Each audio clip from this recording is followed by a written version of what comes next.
Story 1. The echo in the empty hall. It was the last day of year 10, and Sarah was buzzing with excitement.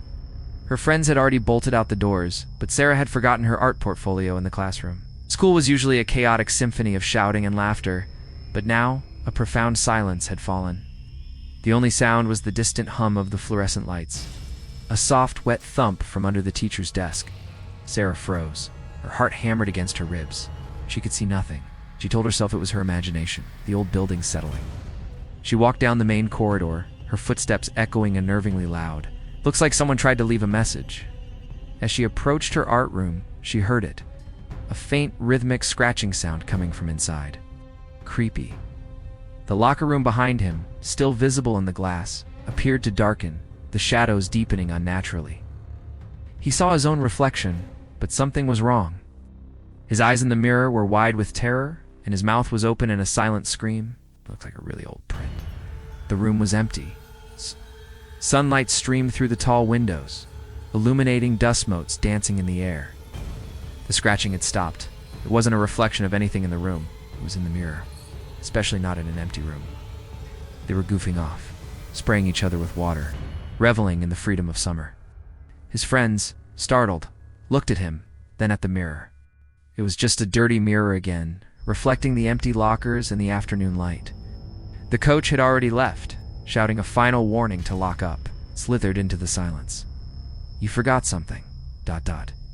Sarah frowned, a prickle of unease starting in her neck. She walked over to her desk, grabbed her portfolio, and turned to leave. Probably just the janitor, she thought, though it was odd for them to be in the art room so early. Mark noticed something odd about the large, grimy mirror on the far wall. It wasn't just dirty, there was a faint, dark smudge on it, like a handprint. Walked closer, wiping at it with his sleeve. It didn't come off. She pushed the door open. That's when she heard it again, closer this time. She sprinted out of the room, down the hall, and didn't stop until she was out of the school gates, the summer air feeling strangely cold on her skin. She never forgot the feeling of being watched or the whisper that seemed to know her secret. Then, a whisper, so close it felt like breath on her ear. Sarah didn't look back. Story 2. The locker room mirror. Mark and his buddies were the last ones in the boys' locker room after the final gym class of the year. As they were about to leave, "Hey, check this out," he called to his friends. His friend Liam peered at it.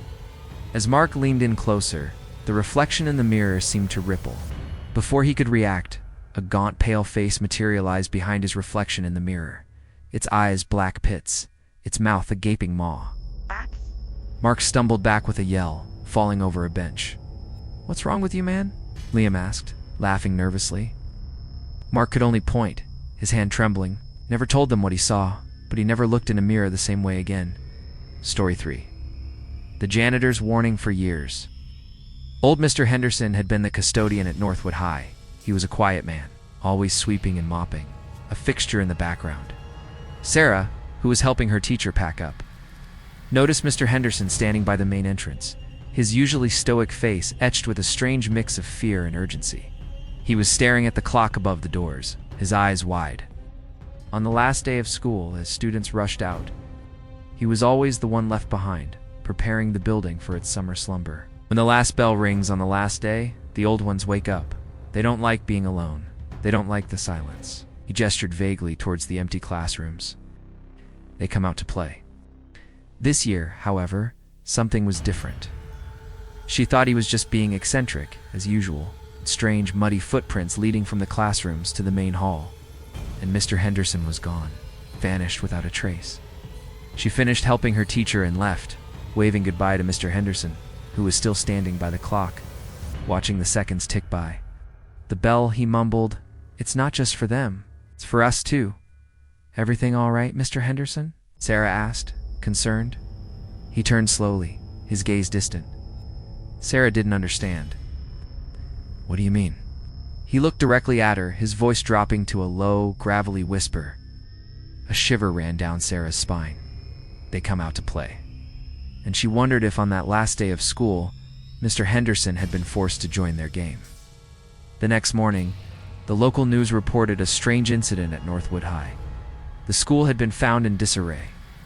Desks overturned, chairs stacked precariously. The police found his broom leaning against the wall by the clock, but no sign of the old janitor. Sarah remembered his words.